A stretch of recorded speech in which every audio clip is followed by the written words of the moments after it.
Okay, it is in progress. How to pause the recording if I want to do that?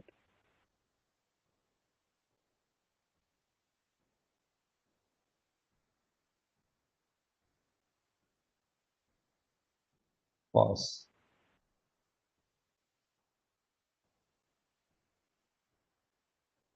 Okay. Um, so, so this is the Excel sheet which we will be talking today in our session, and these are all fundamental things that we talk. Uh, Today's session in next 2 hours, we will be talking more about the planning process and less about IBP. We'll be talking last half an hour about IBP, and then tomorrow onwards we'll be mostly focusing on IBP. I would encourage us to be having a discussion on some of the points which may not be very clear, so that it is more interactive and understood by all of us. Okay, so these are the tabs that we are going to talk about. First is we are going to talk about a typical company. We'll take an example of a company and we'll see what happens in that company. Then we'll talk a little bit about the master data. What is the meaning of master data in a company? We'll talk about the transaction data. We'll talk about processes that happens within a company, and then we'll look at the planning horizon. So that will be a new concept for those who are not from the planning background.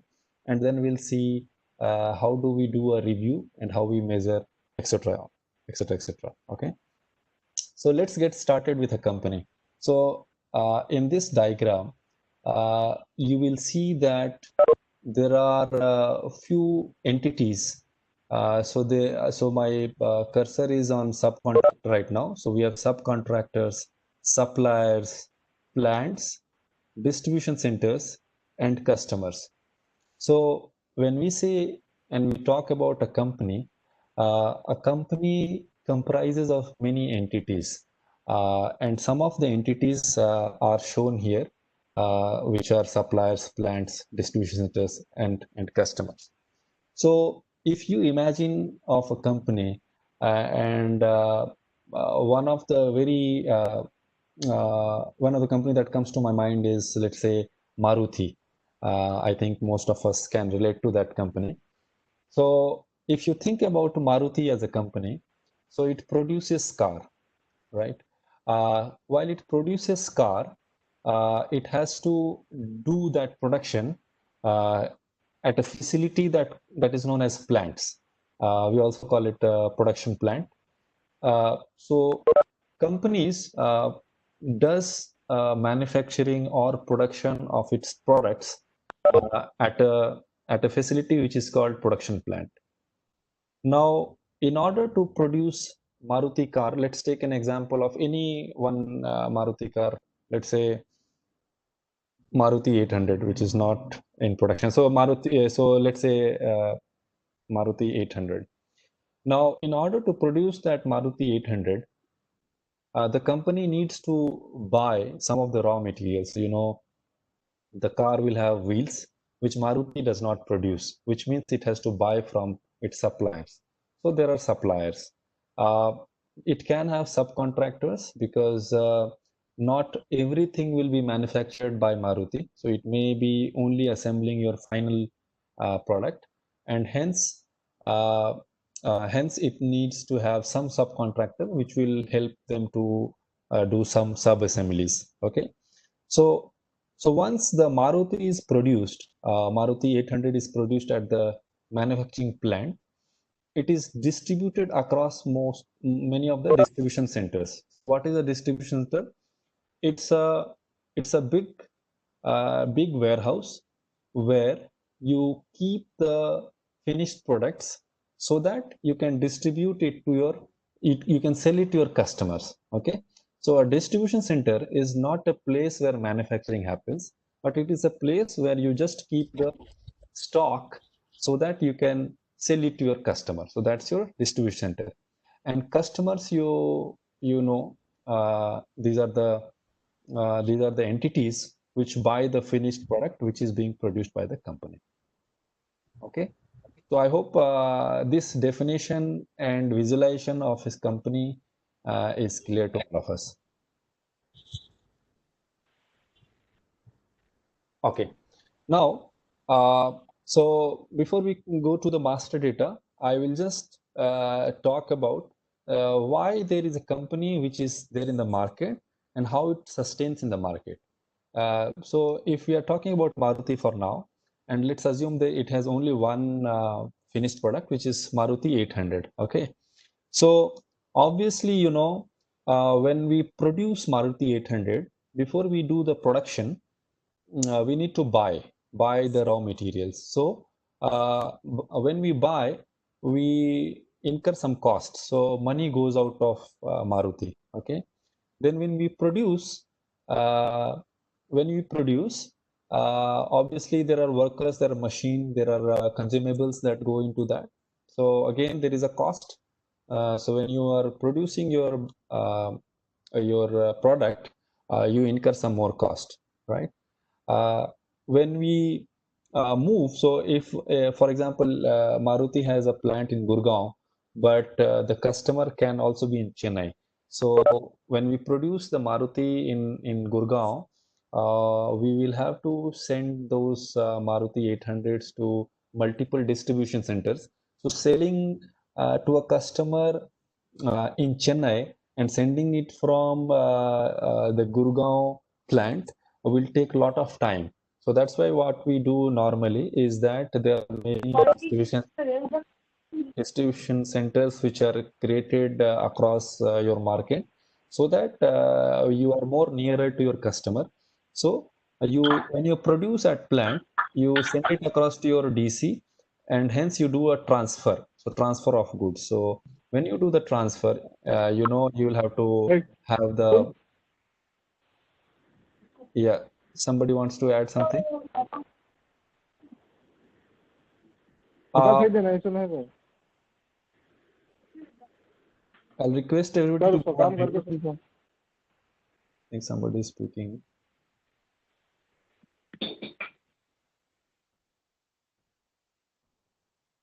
Okay. Uh, right. So when we produce something, we have to transfer, and when we transfer, we again incur transportation costs. You'll have to pay the truckers, and then finally, when the customer comes, he purchases it. You do the sales actually from a company perspective. You the sale, and then you make revenue. So you earn revenue. Okay. So in a company, you incur cost, and then finally you get the revenue, and then this revenue minus cost is your profit. So I only talked about few of the costs. There are many more costs that also gets associated with within a company. And when a company makes profit, then only it can sustain the market, and it can continue to deliver the products to its customer, which it is doing it. Okay. So the purpose of a company to be in a market is to earn profit so that it can sustain in the market. All right. So we understand the company at a high level, some of the things that a company does, and the purpose for which it stands. So there is a product that it produces, and then it sells that product to its customer, and in that process, it earns profit, and that makes it to sustain the market. So that's the company. Now I'll go to the next tab, and I'll take a pause. If somebody has any question, we can talk about that, or else we'll go to the next one. So let me highlight this profit. All right. So we go to the next slide, next tab rather, and this is little bit disconnected to the subject that we talked in first one, which is about company. So in a company, the production happens, transfer happens, etc., etc. Now, when we say master data, it's a word that SAP uses, but it's something that we should understand as part of our understanding of a company. Okay, so there is something called bill of material. So in this example, and let me make it a little big. So in this example, we have a material or a finished product which is called IBP 100. Okay, IBP 100 is just the name of the product. So in the earlier tab I was talking about Maruti 800. Here I am talking about IBP 100. Doesn't matter. Okay. So what we see here is that IBP 100 is a finished product. While this product is being produced, it requires a semi-finished product which is 101S and 103R. This is the raw material. So in order to produce the finished product, you need one semi-finished product and one raw material. Okay, and then the semi-finished product is manufactured by using two raw materials, so 101R and 102R. So this is called the bill of material of your finished product, IBP 100. Okay. Um, it is important to understand this because this will be used while we go ahead. So if we superimpose our example of Maruti 800 here, so if the IBP 100 represents a Maruti 800, then 101S can be the chassis or the body of Maruti 800, and 103R can be your tires, for example, wheels. And then the chassis is manufactured by using steel and the windshield, etc., etc. So this is what your bill of material is, and this is the bill of material of your finished product. Okay, so hope this is understood. Now, irrespective of the company that we talk, if it is Maruti, this is how it will happen. If it is a CPG company which produces, um, let's say pizza, for example. So if my finished product is pizza, so you will need to have sugar, wheat flour, etc., etc. So in any company, when there is a production of a finished product happen, it needs to have a bill of material that indicates what all materials goes inside the finished product to make it. Okay, so that was one. And the second important master data uh, which we should be talking about here is the one.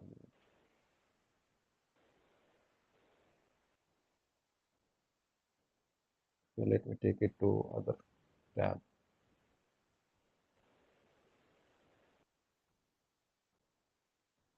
Okay, now this is the process by which that production of finished product happens from the raw materials. Okay, so if we start from the bottom, you will see 101R and 102R. These are the two raw materials. Uh, these are taken by a sub-assembly process. So this is the sub-assembly process, and these two raw materials are used to create the semi-finished product 101S. So you can see both of them combined, both these two raw materials are combined, and it is being worked by a labor, by a person with some machine. There is a sub-assembly machine that is being used, and then we get the semi-finished product, which is IBP 101S. Now, along with this 101S, another raw material, which is 103R, is used in a process called assembly, and there is a labor that works in the plant, and it does the assembly process by taking these two input materials. And then there is another process which is called packaging. So the labor works on assembling, and then it does the packaging, and then we get the final finished product, which is known as IBP 100. So this is the overall process in which your raw materials, your semi-finished products are used by various operations called sub-assembly, assembly, and packaging. And then finally, you are going to get the finished product, which is IBP 100. So this is the production process. What we saw earlier was the bill of material, where we only saw the components and the raw material which are making the finished product. Now we are seeing the intermediate processes, the sub-assembly, the assembly, and the packaging that is used to get the finished product. Okay, So if I summarize, you need to have your raw materials, semi-finished products, and your operations and the assembly processes in place so that you are able to create the finished product. Anybody has any question? Okay. So since there are no question, now let me talk a little bit about some of the master data that are there in SAP. Now, most of the participants um, already are experienced in some of the modules of SAP. So let me start with the master data. So I'm just going to write few master data and we'll see what all different master data we have in planning process. So customer is one master data, vendor, material master, uh, BOM, recipe, uh, then purchasing record. So these are the some of the important master data that are useful for our GL also. planning process. Okay. General GL also, Prakash. What is that? GL, General Ledger. General ledger. Okay. Yes, absolutely.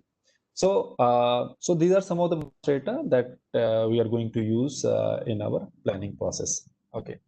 Uh, Now, so we started with company. You understand, company is there in the market to make profit.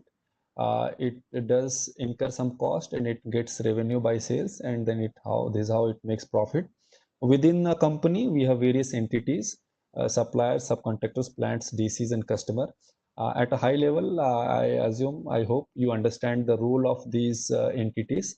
And then within a company, we have bill of material that indicates what are the raw material semi-finished products that goes into a finished product.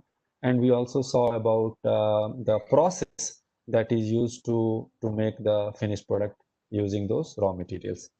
So once we understand that, we move ahead to the next topic, which is called transaction data. There are a lot of transaction data in SAP, but some of them which we should talk about to begin with is sales orders, uh, purchase orders, and production orders. So we are just going to talk a little bit about these transaction data, and then we'll go to the process. Uh, so can somebody tell me what is a sales order?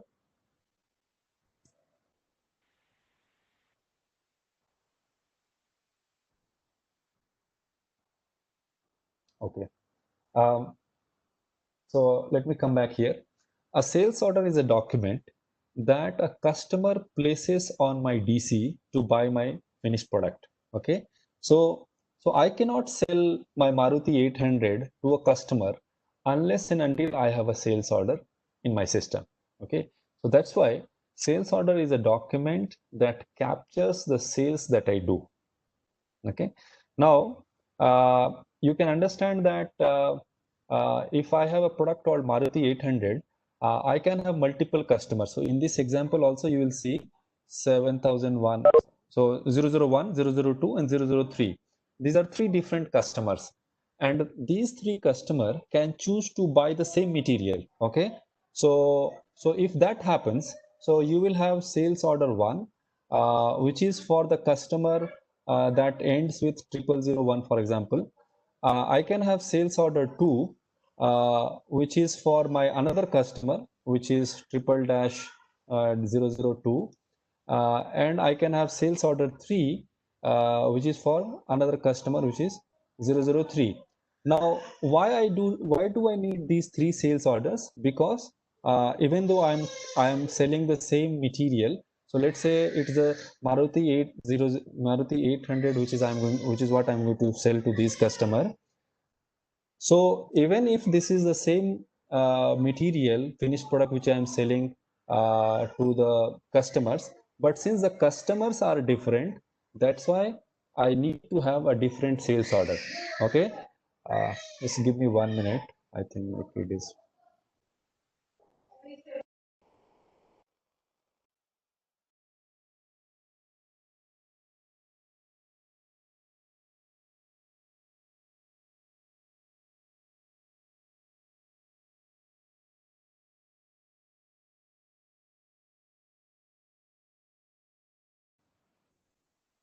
Right.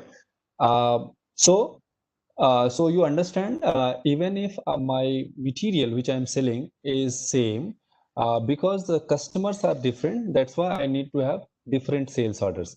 So the transaction data is a data that is created for the same master data. So your master data, which is your material, is remaining the same, but we are creating different sales order to capture the particular sales. So it's a transaction which is being captured. So transaction is in this case is the sales is a transaction which is being captured at that point in time for a customer, and hence it is called a transaction data. So that is your sales order. Similarly, we have another transaction data which is called purchase order. So can somebody talk about purchase order? What is a purchase order?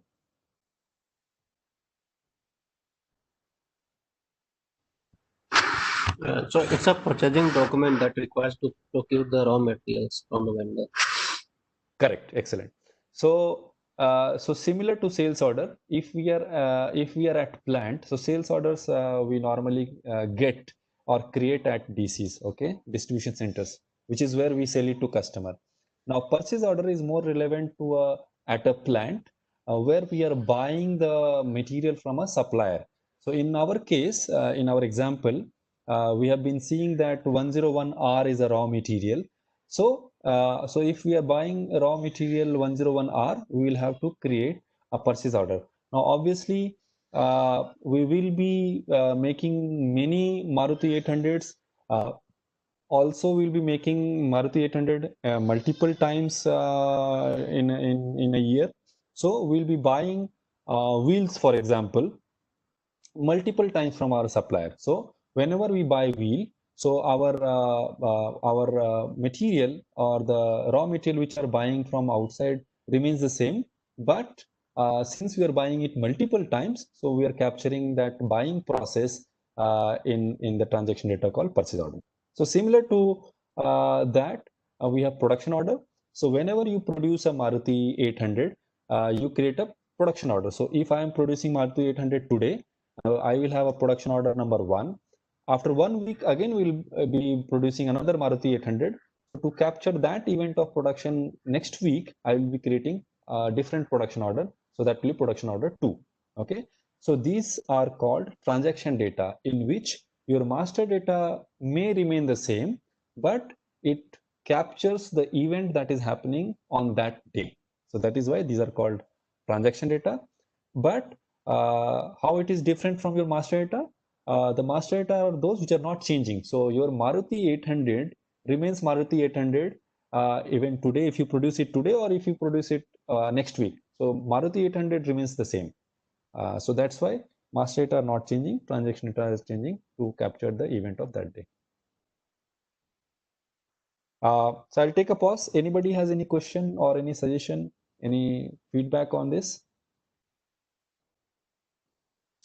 Okay, there's no feedback. So now let's move on, and let's look at the processes that are driving a company. Okay, so so we so it's just this a different view of what is happening in this company. Okay, so I have listed 4 processes. So these are the processes, fundamental processes that takes place in a company. So first is buy. So what are we buying? So this company has to buy the raw materials from the supplier. So that's why any company which is in the market needs to keep on buying. So if it is a pizza company, so it will buy flour, wheat flour, sugar, etc. If it is a high-tech company, mobile making company, it will keep on buying chips, the handsets. So so any company which is there in the market will have to have the process which is called buy. What are we buying here? Let me write down. It is raw materials. So this is what is being bought here. The next process is called make. So what do we make? So in our example of Maruti 800, we are making the finished product. So we call it as finished product. So we make finished product. And how do we make it? We have seen little bit about the process by which we make our finished product. The next one is about transfer. So you have seen, we talked about when we produce something, we do it at the production plant, but then we have different distribution centers in the geography, and we make the transfer from your production plant to your DCs. So what do we transfer? Again, it is finished product. That is what we transfer. And then the next process is called sell. So what do we sell? We sell the finished product to our customers. From the DC, we sell it to our customer. Okay. So these are the four fundamental business processes that are there in a company by which we make and sell the products. Okay. Now, we have also seen while we do these processes, there is a financial transaction that takes place. Okay, and we had indicated that we do so there is a cost here, there is a cost here as well, there is a cost here as well, and then there is a revenue that is getting generated by selling, and hence we make profit.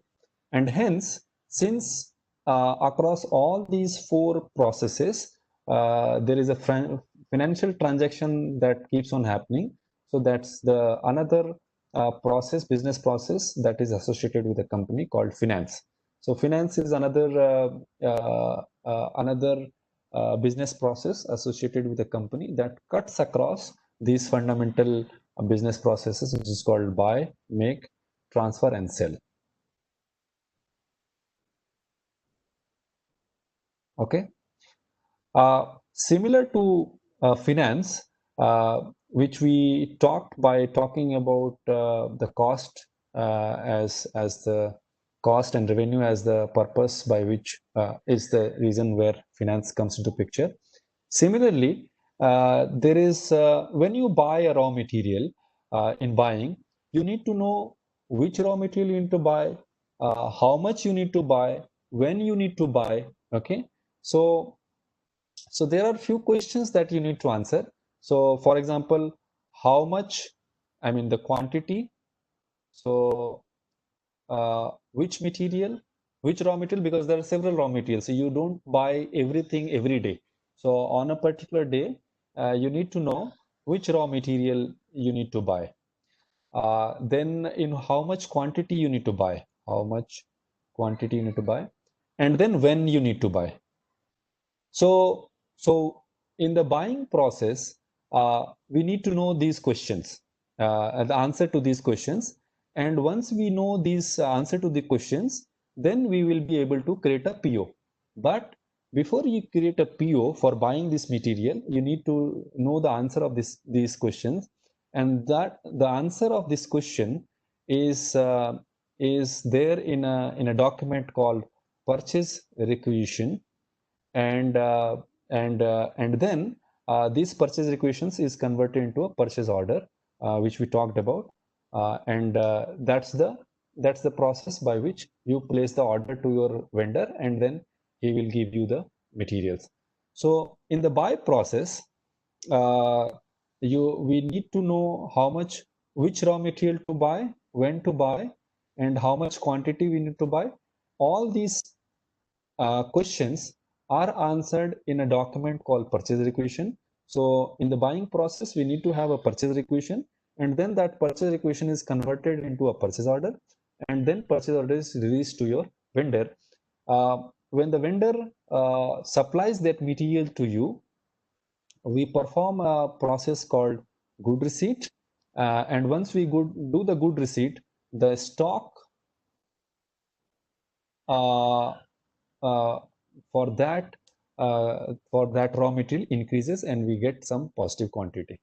Okay, so if you look at the buy process, this is how it starts. So it happens that we do the buy process for raw material. In order to start the buy process, we need to answer these three questions. which raw material we need to buy, when we need to buy, how much quantity we need to buy. These questions are answered in a document called purchase requisition, and these purchase requisitions are converted into purchase order. It is faxed, or through email it is sent across to your supplier, and then the supplier sends the raw material to the company, and we do the good receipt and the stock on hand for that raw material increases, and we have got some positive quantity for that raw material. Okay. Once the good is received, we do the payment. So invoice comes from the supplier. So there is an invoice that comes, and that for that invoice we do the payment, and which is where we incur cost, and then we settle the account. So that's the complete picture of buy process. Anybody has any question in this?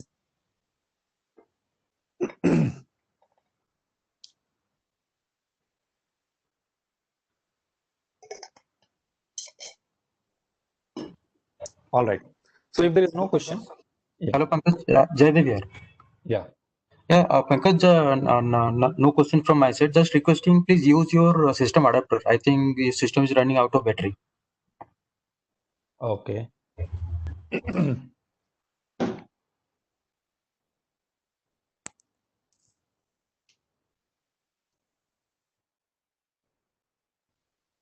Right. Thanks. So now we'll move to the next one. Next process is make. You understand, make is another process. Again, in make, a company can have multiple finished products. So even Maruti, Maruti 800, Alto, and then there are many more. They have a car which is not Maruti, it's Hyundai. So Hyundai also has many finished products. So you have many finished products in a company, and hence you need to know on a particular day uh, which finished product you want to produce. Also, when do you want to? So there are many finished products. So which one and when you want to produce it, and then how much quantity. So similar questions we need to answer for make process as well. And the document that has these answers is called planned order. And a planned order is then converted into production order. In some of the industries, it's also known as process order. Okay. Once the production order is created, the production, as seen, it requires the raw material. So once the production order is created, we perform goods issue, but this happens for raw materials, uh, raw materials, which means the stock of your raw materials will reduce. Okay. And then you have seen we use those raw materials, we perform certain operations, as we have seen, sub-assembly, assembly, packaging. Once those operations are completed, so let me write down, we perform operations. Once those operations are complete, then we get to have the finished product ready. So we do the goods receipt for the finished product,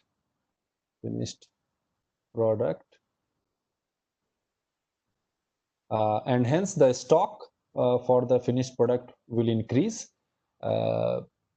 And in this process, again, there will be some expenses because the employees who are working to do these operations will have the salary.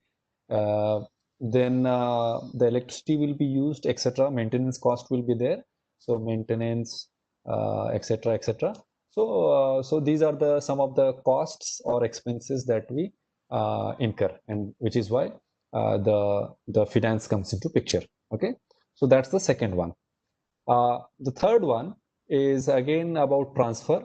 So similar question we need to ask here. So which finished product we want to transfer, when today to transfer, or how much quantity. Now these questions are answered in the document called stock transfer requisition. And these stock transfer requisitions are converted into stock transfer order. We also call it as STO. Okay. uh, and uh, and so uh, so once the stock transfer order is created, then again we do the good issue. So let us visualize this stock transfer process. Okay, so if I come back to this company, so what happens? Stock transfer happens from your production plant, which is where you have got the finished product, and from production plant to this DC. So there is a STO which is created to transfer the product from plant to DC. Okay. So when the transfer will happen, a truck will arrive to the plant. You put the finished product to the truck. Then it moves from plant to DC. It reaches DC, and then you unload the truck and you keep the finished product at DC. So what will happen in that process? If this is 10 quantity, so the 10 quantity of finished product will reduce at plant, and the 10 quantity of product will increase at DC. That's the end state of the stock transfer order.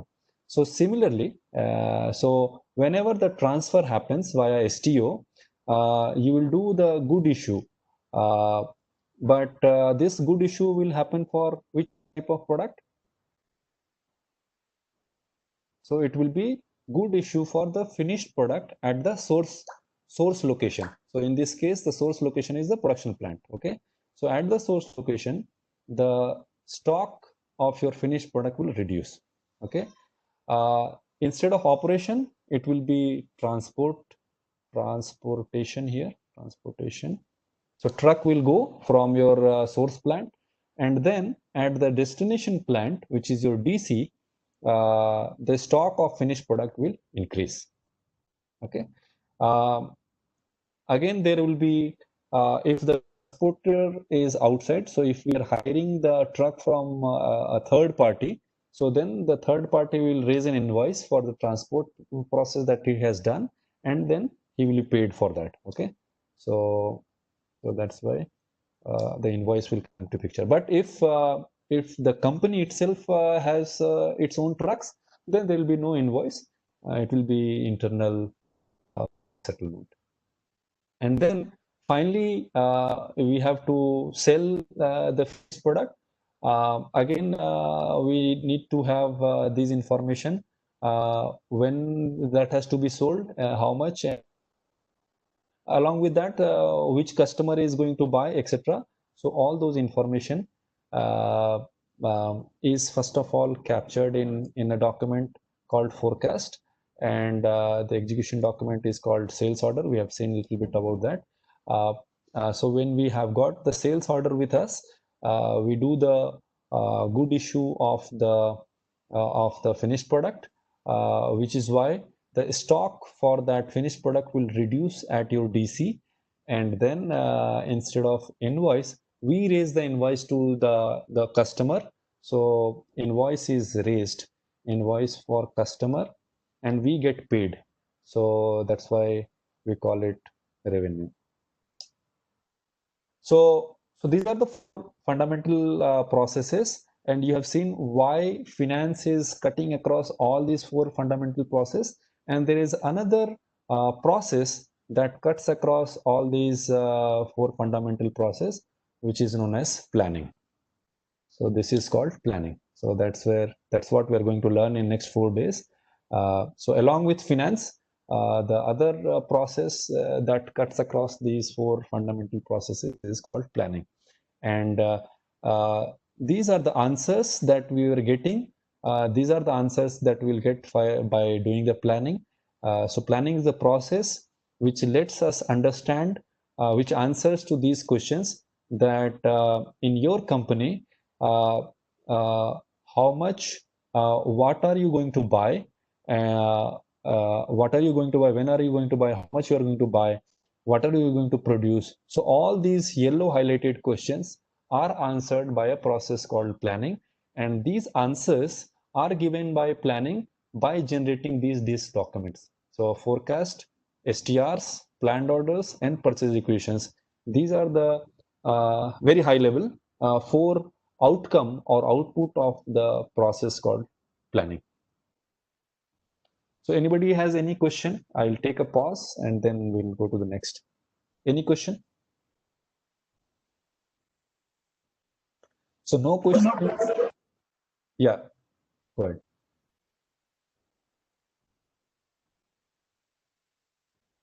Okay, no question means it is understood by everybody.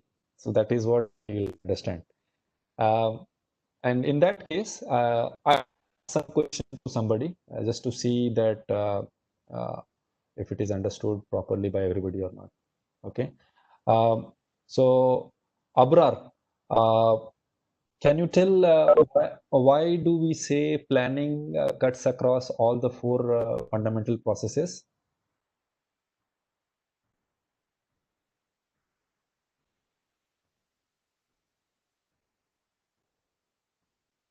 So I indicated here planning cuts across all the fundamental four processes. And why do I say that?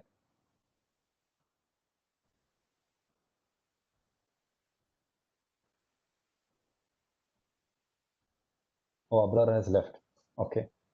Abhijit, can you try?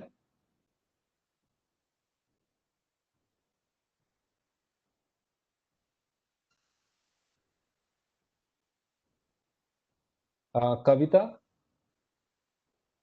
can you try?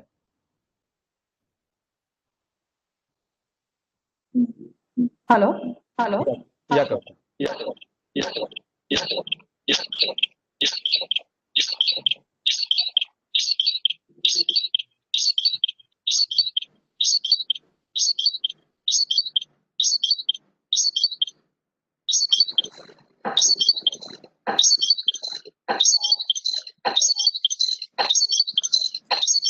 Am I audible? Am I audible?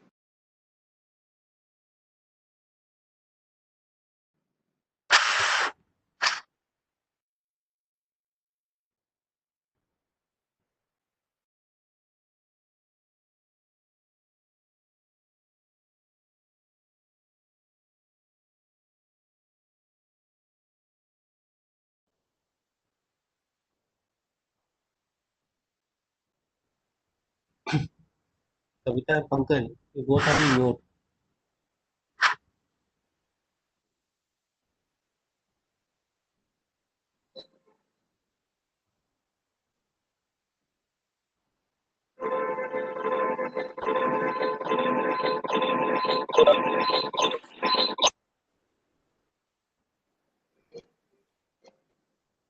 Yeah, am I audible? Yes, Pankaj, we can able to hear.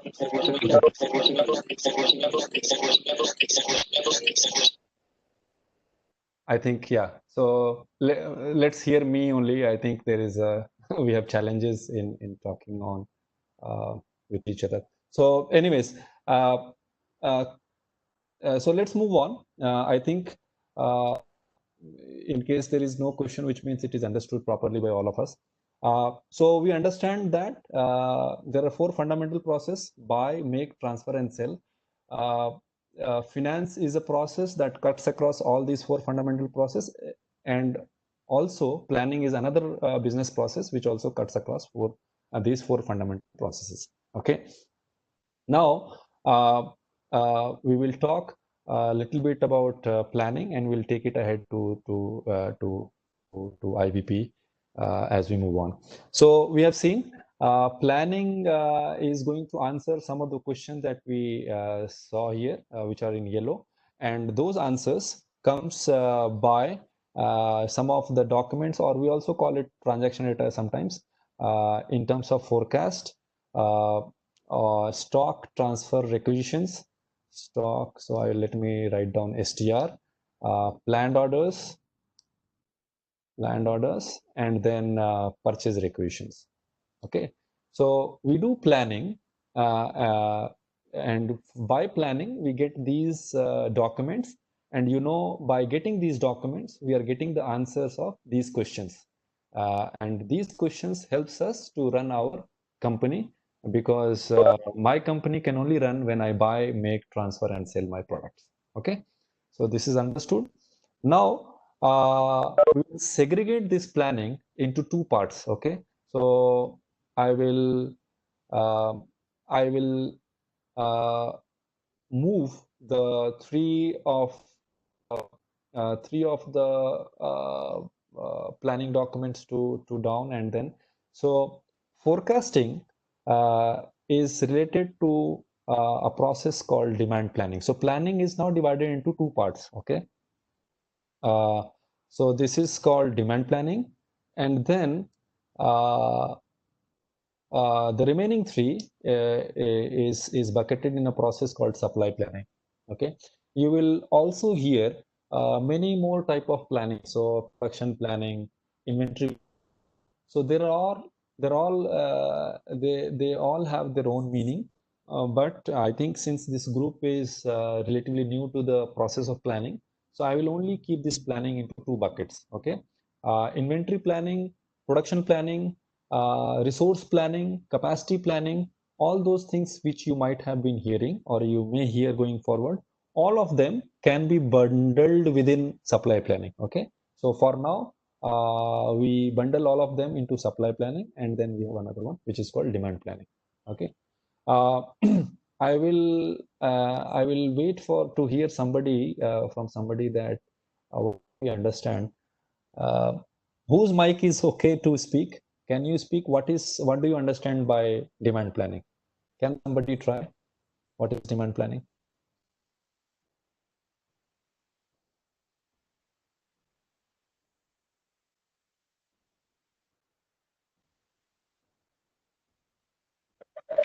So Pankaj, Vikas here. Yeah, because So demand planning is basically something we do the forecast or on the basis of our customer requirements or to build a stock for a finished goods or a raw material. We do the planning for that particular thing, that okay, what customer required and what stock we have to build into our system for the raw material or finished goods. For that purpose, we do this particular demand planning basically. yes, yes, Pankaj, yeah, this is the vertical names is that's make to order and make to stock. That's whatever you call it, yeah. the demand planning.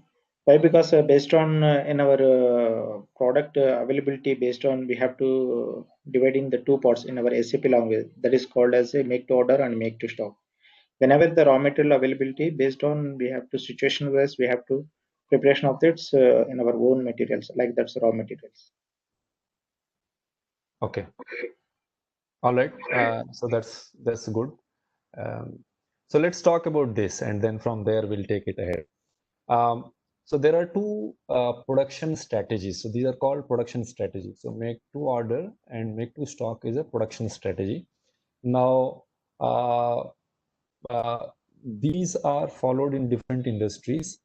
So for example, if you talk about aircraft industry, so aircraft is such a big finished product.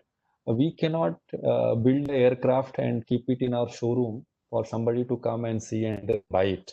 Okay, so we only build or produce an aircraft when we get the customer order. So India, we bought Rafale aircraft from France. So we gave the order, and then once we gave the order, then the production started. So there are companies who are in the business of such product where they don't do production till they get the customer order.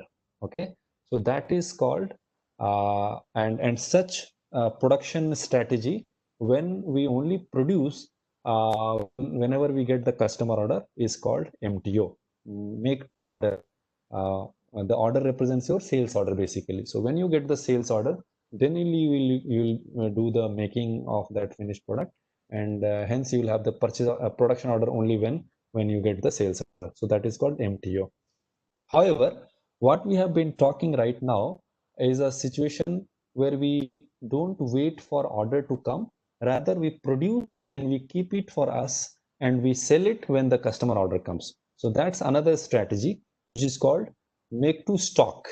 Okay, so we make so that we can stock in my showroom, and hence the customer will come, he will see, he will check, and then if he likes my product, he will buy it.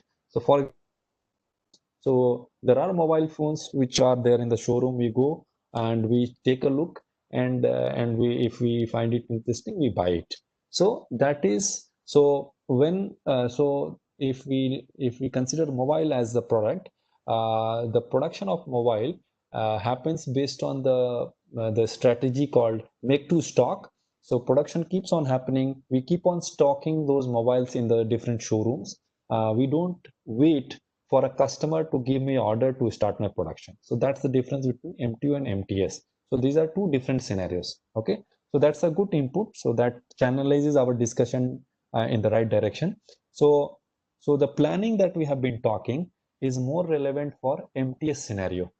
For MTO scenario, there are different ways to do the planning, but what have we been talking till now is more related to MTS. So we need to manufacture my finished product so that I can keep it in my showrooms, in my distribution centers, so that whenever it comes, the product is available for him to take it right away. Okay. And hence, it takes us to the question that how much you want to keep it in my distribution center or my showroom.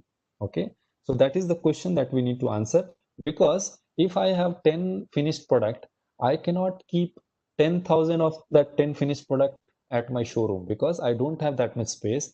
I don't know whether the customer will come to buy that 10,000 or not, and hence I cannot keep that much quantity of finished product at my showroom or my distribution center.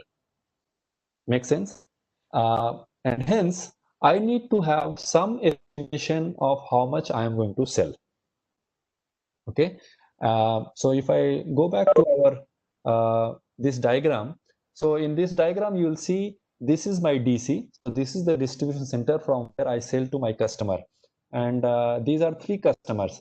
So I need to decide. So I cannot say that whenever this customer will come to my DC and he will ask for IBP 100, then this DC ask my plant, okay, give me one quantity of my IBP 100 because the customer has come. So this plant will say, okay, I need to produce it. So he will go to the supplier and say, okay, give me some 101R. So that is not possible, because if we follow that process, then this customer will have to wait because this will take time.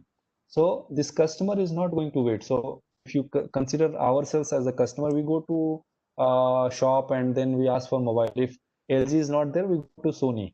We buy Sony. We go to Xiaomi, etc., etc. So customers are not willing to wait when they want to buy something, and hence it is the responsibility of the company to have the product available in the DC so that whenever the customer comes, he is able to get the finished product the moment he arrives here. Okay, and hence we need to predict that when the customer is going to come and buy the material from us from this DC. Okay, so we need to predict my future sales for my finished product, and that is what is called demand planning. So demand planning is the process of predicting future sales of finished product at DC. So this is your demand planning. So in normal companies, even in this example, you will see 1720, 37 and 6210. These are 3 different DCs. There are many more customers. So we will not talk about customers for now. So we have different DCs, and at each DC, we are selling IBP 100, 110, 120. Again, at this DC, 110, 120, 100. So the same finished product is being sold at each DC to various different customers. Okay, so that's why I need to predict how much of IBP 100 finished product will be sold at 1720, how much of the same material or same finished product IBP 100 will be sold at 3710, and how much of the same finished product will be sold at 6210. Okay, so that's why for the same finished product, you may need to predict different sales quantity at your different distribution center. Okay, so demand planning is the process where we are predicting the future sale of finished product at several DCs. We are not predicting anything about the requirement of your semi-finished product, nor we are predicting the requirement of raw materials. Okay, so please keep this in mind always, that demand planning is the process of prediction of your finished product only, not it has not with the raw materials and your semi-finished product. There will be a quiz which will happen on Friday. So such questions may appear there. So you need to keep give attention to these finer details. Okay. So demand planning process, you understood. Before I go to the next, supply planning, anybody wants to add anything on the demand planning topic?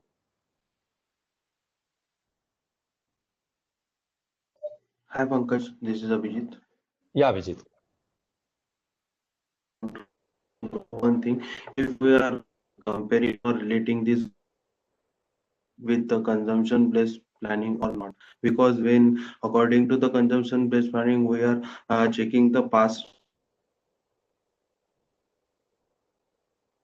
according to that we are planning, so it currently the planning only. Good question. Okay. So let me extend this discussion a little further. So let me tell you how this happens, demand planning, and then we'll come to this consumption-based and forecast-based planning. Okay. Okay. So let's understand how do we do this demand planning, which I talked, which generates forecast. Okay. So in order to, so what is a forecast? Forecast is predict the future sales of my finished product at the DC. Okay, so this is my forecast, and forecast is part of a demand planning process. Now, in order to generate the forecast, we need to have the input. So input is your sales history. Okay, so how do we do forecast? We capture the sales history. So I will go back to my company here. So what I will do for IBP 100, I will capture that in my previous weeks, what was how much quantity I was selling, okay, for IBP 100. So I capture that. So let me write down here. It is 1720. Okay, so come back to here. So 1720 is my DC. IBP-100 is my FG. And then if I just write -1, other way around, sorry.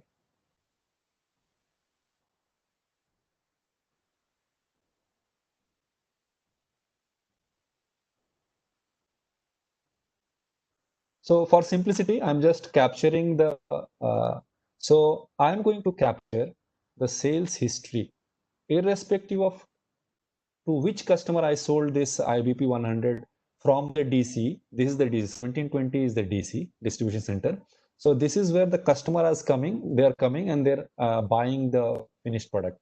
So irrespective to which customer I sold, I just capture the total. So this is the total sum of total what I sold to customer. Okay, so 50, 60, let's say 54 and 45. If this is the total quantity that I sold to all customers combined, then I want to do the prediction for future, which is week 1. So only for next 4 weeks if I do a prediction.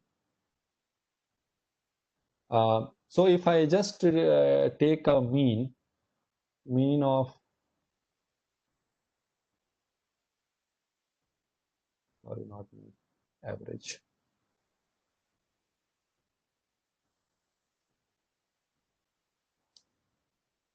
Okay, so if I just do an average of this and keep it constant for all other buckets, just to make it simple. Okay, so then what I'm saying is that I looked at my sales for last 4 weeks, And if I take an average, I think 52 quantity is what I'm going to sell this week.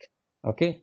And so this is a placeholder for which I'm going to sell. So this process of generating this number of 52 is called forecasting process.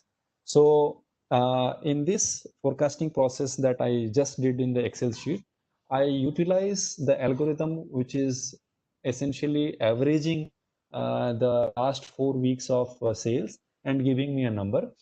Similar to average, there are many more algorithms that are available for us to predict this number. So I will just name few of them, and we'll go into a lot of detail of these forecasting algorithms as we move on into IBP. But as a process, there are few more algorithms. So there are cross-turn algorithm, there are moving average. So there are many more algorithms that are used, but all of them at the end of the day will give you a number in the future buckets so that you can predict how much you're going to sell this product at this DC. So that's the purpose of your forecasting process. You get to have a prediction for future buckets as to how much you are going to sell at that DC. So that is your forecasting process. Now, in this process, as we see, for the same product,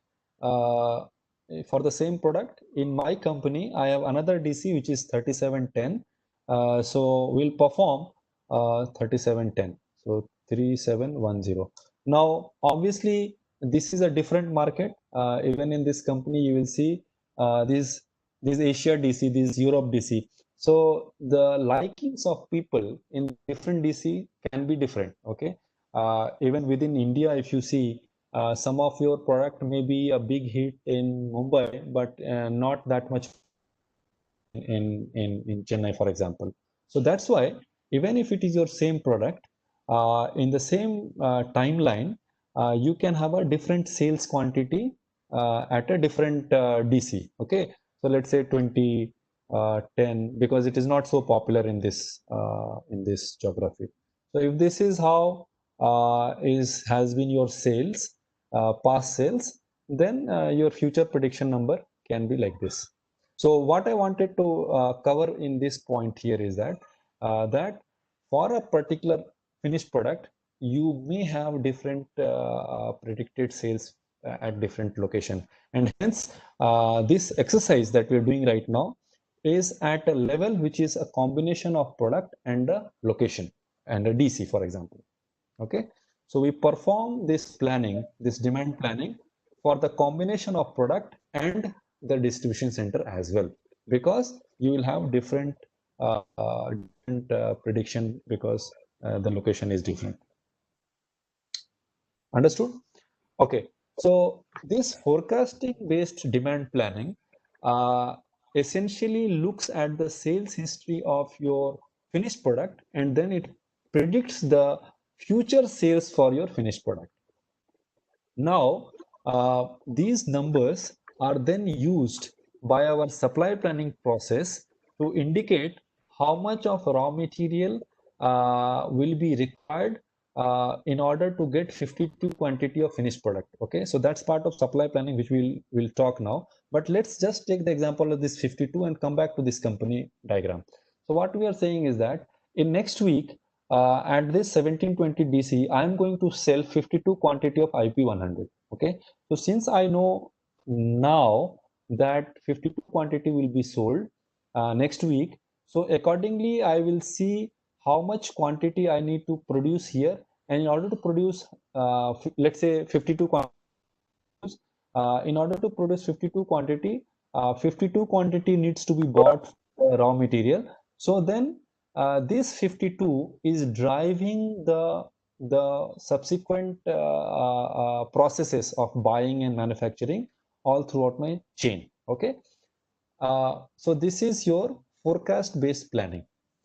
If it is a consumption based planning, which if all of you can't follow right now, no problem, we'll come back to this consumption based planning once again a little bit later.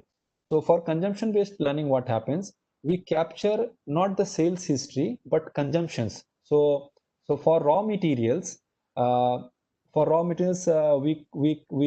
capture how much of the raw material was consumed when we started producing a product, and hence we forecast the future consumption of my raw material.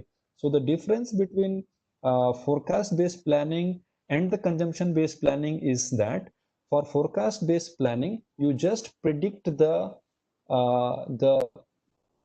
of your finished product, and that drives the subsequent requirement of your raw materials. But in consumption-based planning, you forecast the sales of your finished product, and simultaneously you also predict the future consumption of your raw materials. So that's the difference. Your forecast does not drive the requirement of your raw materials in consumption-based planning. Rather, your past consumption drives the future consumption of your raw materials.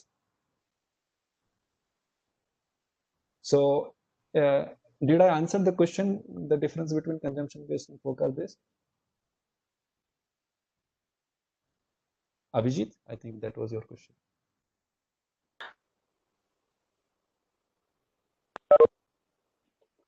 Yeah.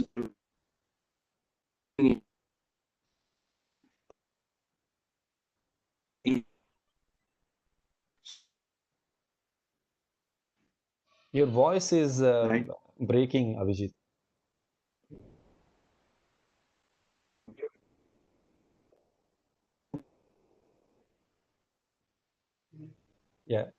Yeah, it is still breaking, Abhijit. So maybe you can come back and add what you wanted to add little later once the voice is fine. So for now, let's go ahead. We'll go ahead with the rest of the things that we wanted to talk. So I hope the forecasting process at a high level is understood. Now you have seen that in planning we discussed about, so planning was divided into two parts. One was demand planning, within which we had forecasting as the process, and now so we very high level we understood, and we are going to go lot of detail of forecasting in our subsequent session. But we need to have this picture in the mind that within planning we have two parts. One is demand planning and supply planning. In demand planning, we do forecasting, and by forecasting, what we mean is that we capture the sales history of a finished product at a location, and then we use that sales history by using some algorithm to predict the future sales of that product at that location, and that process is called forecasting. We do forecasting to predict my future sales of finished product in future. So that's the and that is part of demand planning. Now look at the supply planning. So once and let me take this little bit down, because this is no different than. Hello, Pankaj. Yes. Yeah, Pankaj Jaidev here. Yeah, Jaidev. Yeah, Pankaj, can you please just say, is there any other sub-branch under demand planning and supply planning? Actually, it is creating confusion, because you can say in material management point of view, we can say forecast also one branch. I mean, forecast is the subset of consumption-based planning. So if you say CBP, so under CBP forecast also came into picture.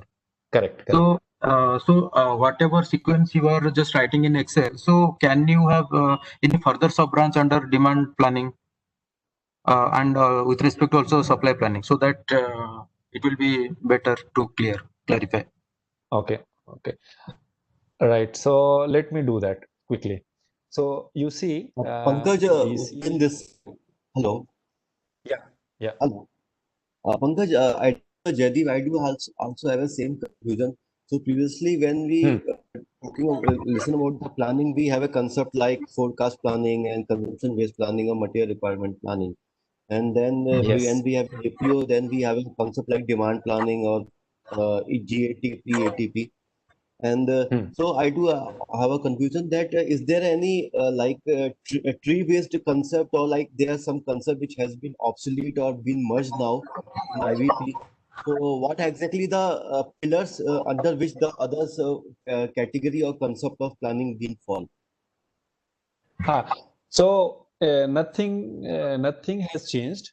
IBP, APO, all these are tools. So the concepts remains the same. I understood the confusion, so I'm going to clarify that. Okay, just follow this.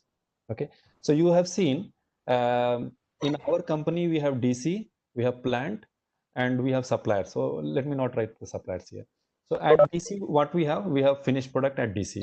I hope DC is understood by everybody. DC is a place where we are keeping our finished product. We are not producing anything. We are just keeping it for selling it to our customer. So that's my DC. Okay. At production plant, which is what plant means here. So I get my finished product produced here. I also buy.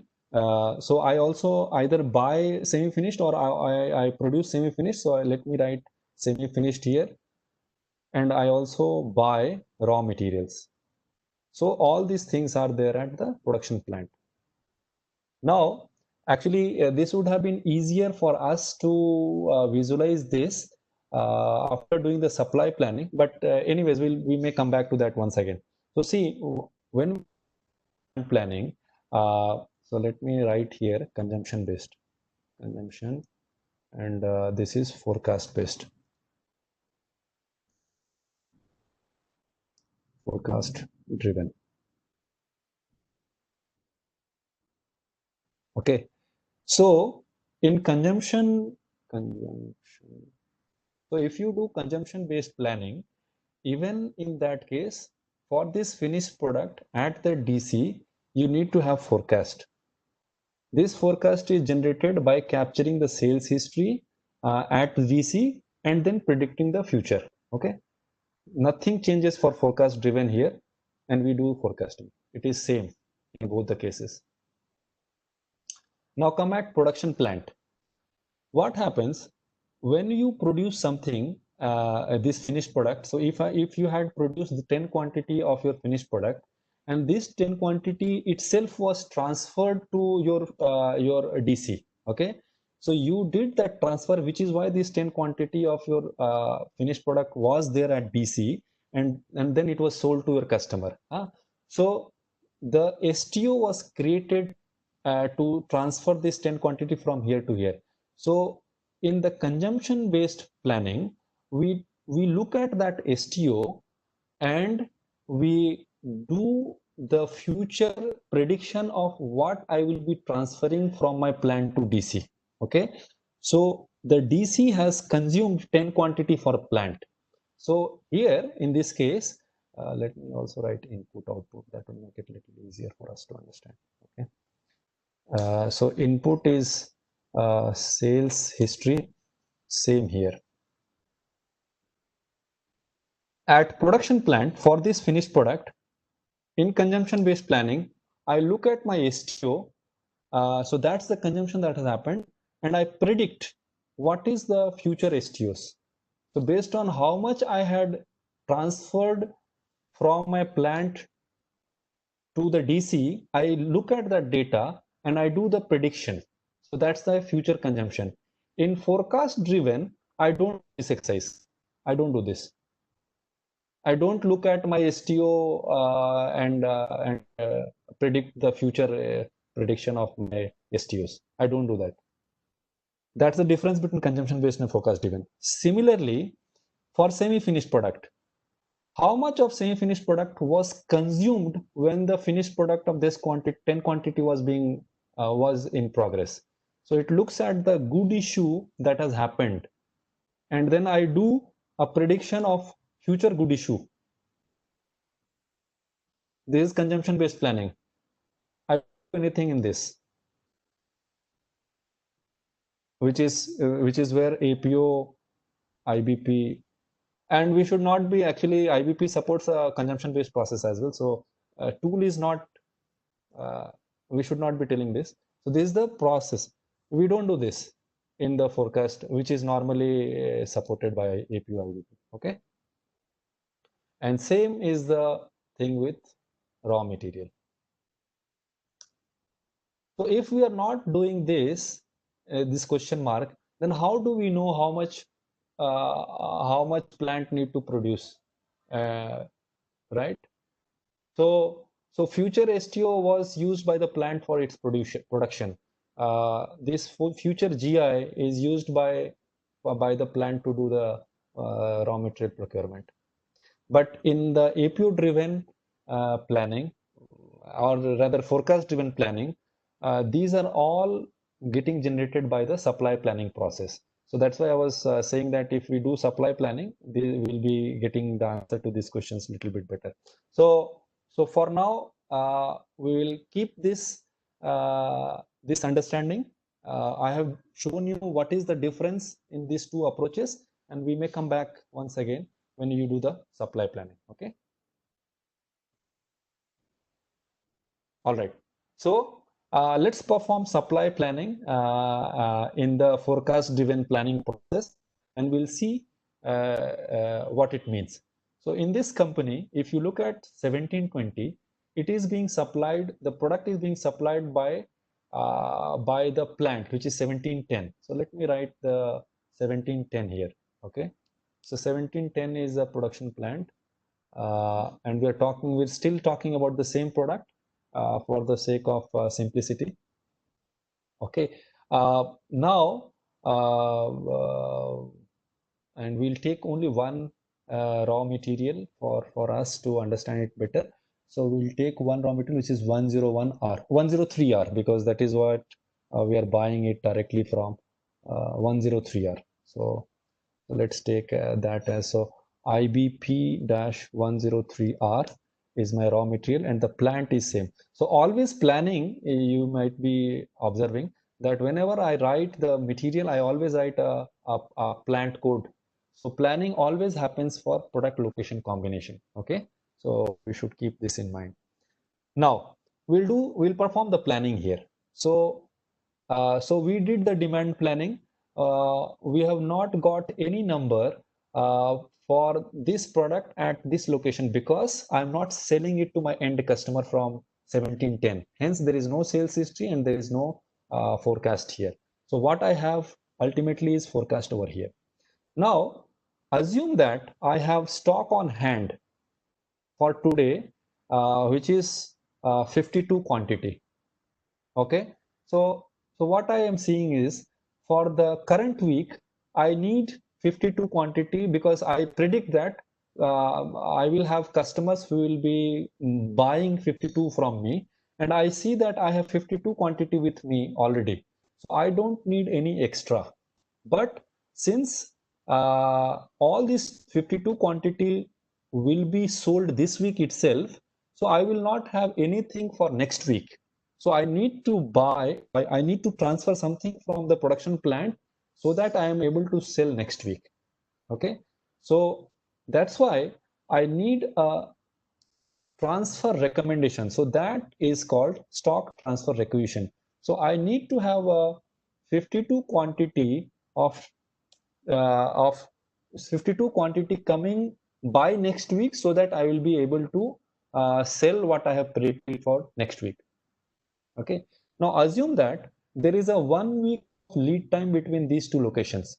So this 1720 is in a place which is 1 week away from 1710. And hence, since my plan says that I need to get 52 quantity reaching at 1720 next week, hence it has to go from 17 to 1710 this week. Okay. So this is known as this is also STR, but we call it in one of the language we call it distribution demand, or let me put it STR itself. So this is STR minus and this is STR plus. Why plus? Because of this STR, I am going to get 52 quantity at this location. STR minus because this 52 quantity will go from here. So it will get transferred. So this is 52 quantity. So since there is a lead time of 1 week between these two locations, so that's why if this location 7220 has to get 52 quantity next week, it has to go from this location this week, 52 quantity. Is this understood? Okay.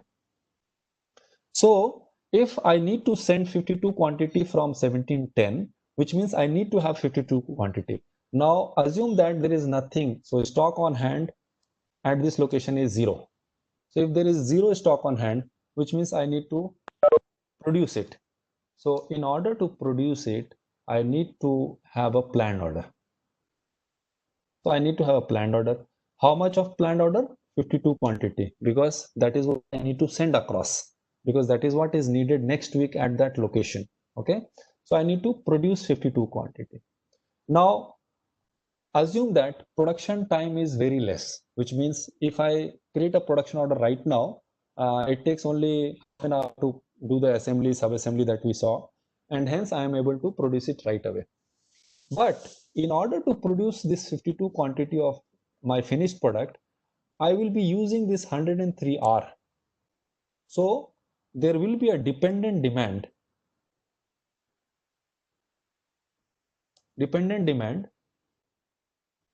that will require, and let's assume 1:1. So one quantity of finished product requires one quantity of 103 R, which means I need 52 quantity of this 103.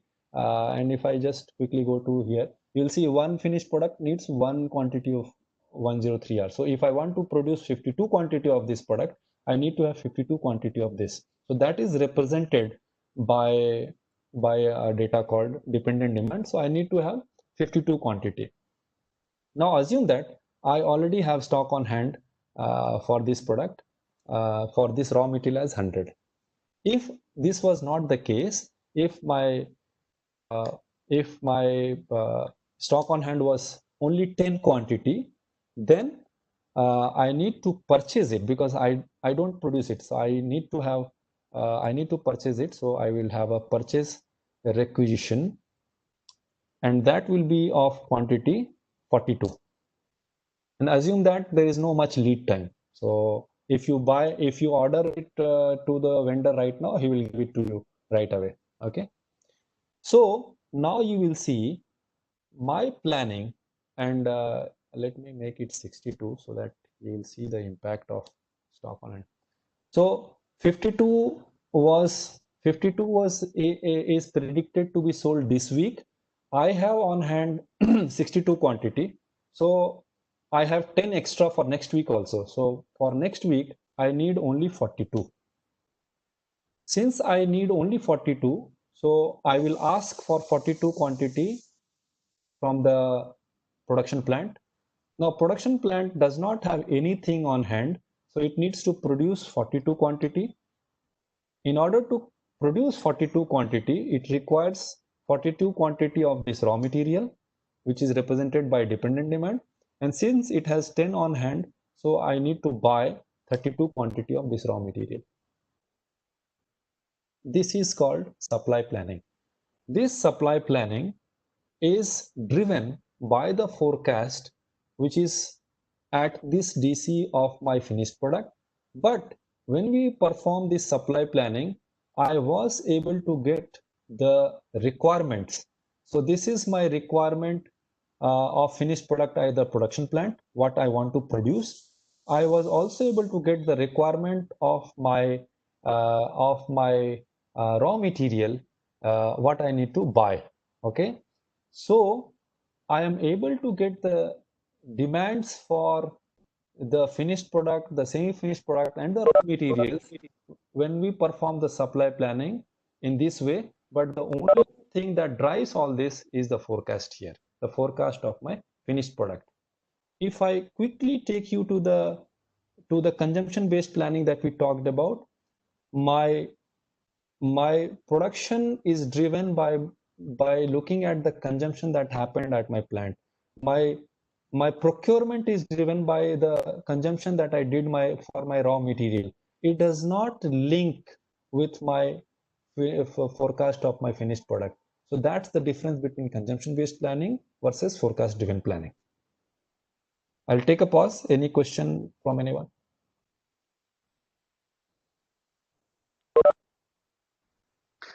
So is it understood? Udyan, I think, if I spell the name correctly. Thank you. Okay. All right. So supply planning. So I have, for now, for simplicity, bucketed the planning only into two buckets. We'll not go into details, but I will write other terminologies that you will be hearing, you might have heard earlier. So within demand planning, one thing that we discussed was forecasting. We have seen forecasting. Uh, uh, More terms like this will be coming to you. So we will hear promotion planning. You will also hear trade planning. Okay. So there are many more things that are part of demand planning. Let me bring it a little down. Which is within demand planning. But ultimately, as we have spoken, the output of demand planning is to give you a prediction for the future sales that is going to happen for the finished product at a location. That is the purpose of demand planning, and it will have many more branches to it, like what I said. Now, similarly, in supply planning, you will be hearing about um, distribution requirement planning. Okay, you will hear about transportation planning, deployment planning, production planning, inventory planning. Okay, so these are again multiple I'll not say sub branches, but multiple planning within supply planning. You will also hear about capacity planning. So they're all part of big umbrella called supply planning. So so that is what we have in supply planning. Now we'll take this discussion into the tool of IBP time, but I will take a pause here because we have covered the very fundamental concepts of company, etc., and processes. So I'll take a pause. If anybody has any question or any feedback, we'll take that, or else in next 15 minutes, I'll just quickly recap what we discussed and touch upon IBP a little bit. Pankaj, can you please move to company sheet? Company sheet, yes. Pankaj, with of your permission, can you share this Excel sheet after this call? Yeah, absolutely. Everything that I discussed will be shared along with the video that we are recording. It will be shared with you. Thank you. Thanks, Pankaj. Why? Because it's a referral purpose. We have to go through that. That's very Yeah, certainly. Why? Because Certainly. this is a new concept, no? That's why reason we have to understand it. Sure. We'll send it across. I'll send. Yeah. Thank Yeah, Pankaj, so here the term distribution center. So is it the mandatory or structure included in IBP, or we can skip also? Because I can remember this is the term used in retail industry mostly, not with respect to standard manufacturing industry. So is it required for IBP that DC must be there? No. Okay. It is not required. DC is a terminology which we are using to represent a place where we store. So in this case, as I mentioned, DC is distribution center. We are keeping our finished product. We can call it a warehouse. Yes, exactly. We can call it as a depot. So it's just the business terminology, but the function that it is doing is it is storing and it is not producing anything at that place. So for different industry, we can call this place differently as warehouse or anything, but that is the meaning. And IBP does not need to have a DC to be called as a DC. You can call anything. Okay. So just for example purpose, this structure is here. Yes. It is just for an example. Yeah. Okay. And I mean, just some basic questions like what is the advantage of IBP? So, because we have already individual SAP modules are there. So So why it comes into picture for IBP in market? So IBP is a tool which performs planning, and we have seen what is the meaning of planning. So if this planning can be done So what is the meaning of planning? Having those four important things that we talked. So forecast, STRs, etc. So that's the purpose we want to do the planning. Now there are multiple tools which can help you to perform planning. Within ECC, MRP is such a tool. But then the MRP has the limitations that it cannot perform many of the features that are required. So one quick example, for example, is forecasting we have seen. So I want to do the forecasting. Can I do forecasting within ECC? I think yes, but do I have 17 different forecasting algorithms? The answer is no. So if you want to perform forecasting by using machine learning related algorithms, so ECC will not be able to do that. So hence we need another tool which supports those machine learning based algorithms to perform forecasting.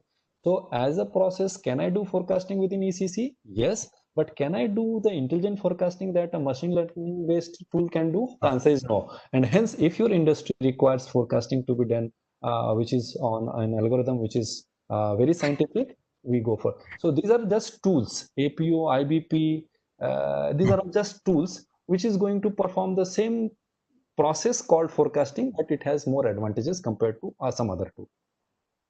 Okay. And and is there any direct link in between SAP S4 HANA MRP Live and this IBP? Yes. So there is technology called CPI, Cloud Platform Integration, by which S4 and I always be in sync. Okay, always in the sync means the data that you create in IBP will transfer. So master data, everything in IBP will come from S4, and they will be always in sync. Okay.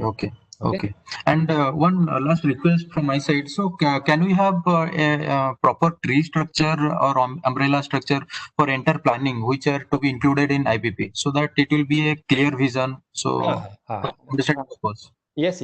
We will cover that. That will come. Okay, Pankaj. Yeah. Thank you. Right. Okay. So now quick. Hi, Pankaj. Shailesh here. Yeah, Shailesh. Yeah. In what versions this IBP will be with HANA? Sorry, what?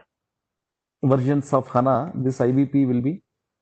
IBP has its own version. So right now IBP is on version 2008. I'll talk about that. And it's 1908. So I think S4 version comes once in a year. IBP version comes every quarter. So that's why so current version of IBP is 2008. Okay.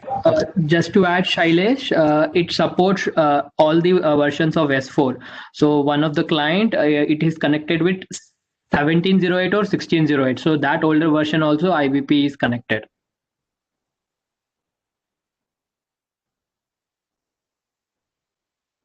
Yeah.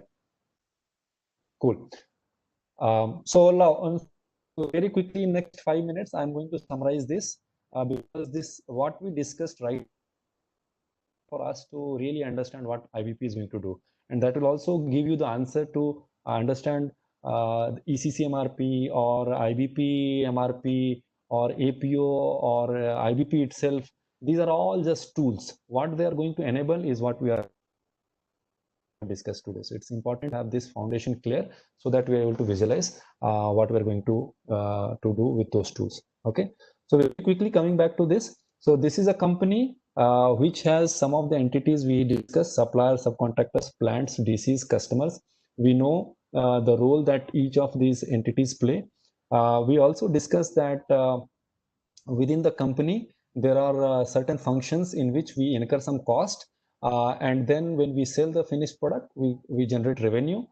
Since the revenue is more than the cost, we get profit. And if a company makes profit, it remains in the market. If it does not generate profit, it closes down. So that is a company. The purpose of the company is to earn profit, and this is how it earns profit.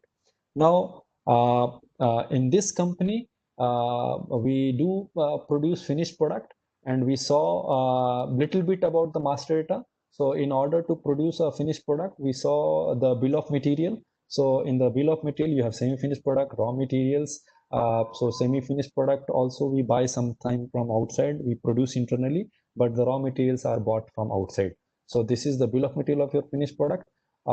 These bill of materials are performed, are used in some of the operations we have seen here in a sequence. So there are these operations called sub-assembly, assembly, packaging. So when we perform these operations using these raw materials, finished products, we get to have the finished product. So these are the operations that we perform on the various materials to get the finished product. And once we have those finished products, we use to we sell them and get revenue. Now we also talked about transaction data. So we discussed a little bit what is a master data. The master data is a data that does not changes. So IBP 100 is the finished product that will always remain IBP 100 if we are selling to a customer today or after 1 month from now. So the finished product and its name does not change. Okay, so that's why we call it master data. But when we sell the same finished product, today we capture that transaction by the transaction data called sales order. If you are selling the same finished product 1 month from now to the same customer, we capture that transaction by a different transaction data sales order 2. So the sales orders or the transaction data are they are being created for each and every transaction that we perform on that day. The master data within that transaction data can be same. Okay, so we understood a little bit about that, and then we came across to understand some of the fundamental processes that happens within a company. We saw that a company indulges into these fundamental 4 processes, which is buy, make, transfer, and sell. While it does that, it also performs financial transactions in each of these 4 fundamental processes, and also we perform planning to help us perform these 4 fundamental processes. So planning is a process that cuts across these 4 fundamental processes, and it answers these questions which we have highlighted in yellow. So, and it also works on these materials. So buying is a process that happens on raw materials, and we need to know which raw material, when, and how much. So this yellow, if I take back to this example that we have seen, is this. So we got the purchase requisition of 32 quantity. So which material? So material name is IBP-103R. When? In week 1. And how much? 32 quantity. So that's why this purchase requisition is the output of planning, which answers these 3 questions. Okay, so we may have many more raw material, and we may not need all of them to be purchased in the same week. We may need to be purchasing those raw material on next few weeks, because all these are driven by the forecast of your raw material of your finished product. So that's why, depending upon the situation, in this case, let's say if my forecast instead of 52, if my forecast was 10, we would have got 0 purchase equation, because I have enough on hand to suffice for my forecast. So there is no need to purchase anything. Hence, this planning is the process that gives the answer to these 3 questions, and we get that answer in the form of this document called purchase equation, planned orders, and stock transfer equation. So you have seen all these 3 were generated when we perform the supply planning. And before this supply planning can take place, we need to have the forecast, because that drives the supply planning. And we have seen the forecasting was done by capturing sales history. So these are the 4 output of planning process, and these outputs are going to answer these yellow question. When these yellow questions are answered, you execute this in your ECC system or S4 system by creating these documents, and then you perform the execution. So all these things which I am highlighting right now is called execution, and it is being performed in the ECC or S4 system. What I have highlighted here is called planning. We perform this planning in APO, IBP, or within ECC if you use MRP. But this highlighted is called planning. So let me write down here. So this is called planning. This is called execution. Also, you might be hearing many times supply chain management. So, in what I understand, this planning is also known as supply chain planning, and this supply chain execution, this is called supply chain execution, and both together is known as supply chain management. SAP uses this term very interchangeably sometimes. SAP says supply chain management as only planning, sometimes execution as also as management, but in my definition of supply chain management, I call it SCP plus SCE.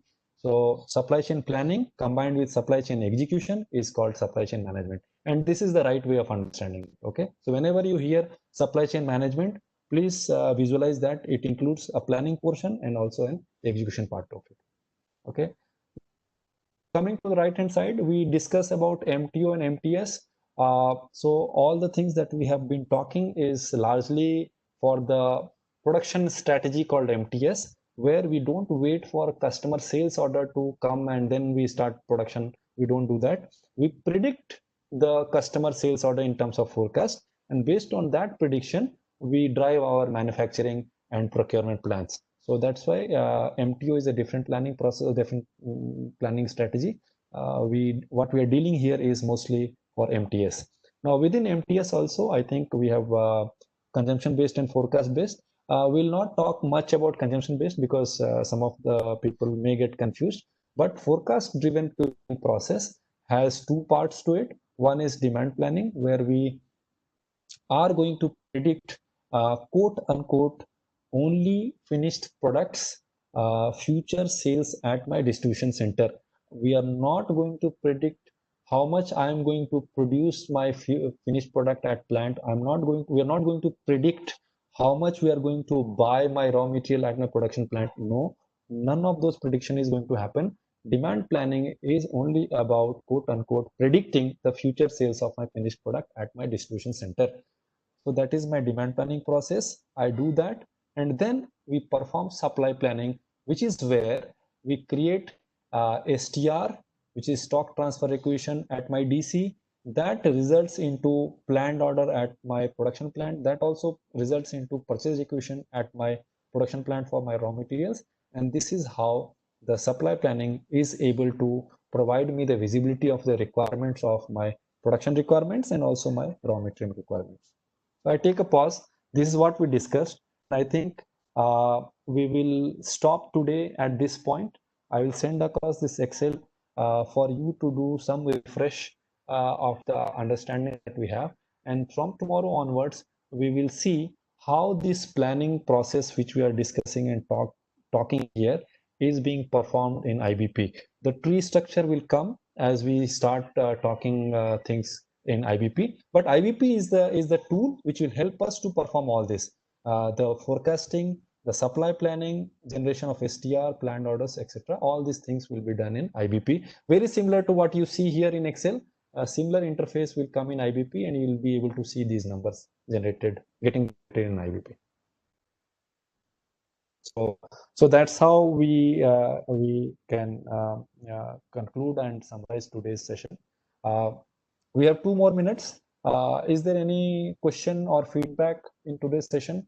Something that we need to do differently can also be told to me so that we do it a little differently tomorrow.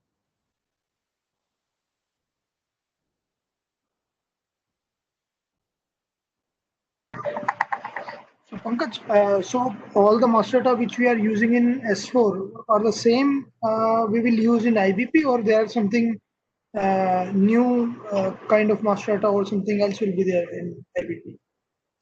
Yeah, mostly it will be same master data. Some of the fields within the master data can be additional in IBP. So we'll look at that, and they're not also in IBP. So we'll learn about that. But the answer to your question is that most of the data, 99%, is same what we use in S4. But having said that, do we take all master data that exists in S4? The answer is no. We don't take all master data. Only planning relevant master data we take it to IBP and we work with that. Thanks. Okay. All right. So it's 12:30 right now. I will have one request. I did get yes from some of the participants to perform the hands-on. I will send an email once again today. Those who seriously want to perform the hands-on need to reply to that email. There will be a format in which you need to provide the information so that we can create the ID for you to perform the hands-on in IBP. So stick to that format, send it back to me, and then we'll get the IDs created so that the hands-on can be performed. Okay. All right. So I think with that we'll conclude today's session, and then we'll start tomorrow's session talking about IBP and how these planning processes happens there. Okay. So thanks a lot for joining today. I'll send across this Excel and you can refresh it.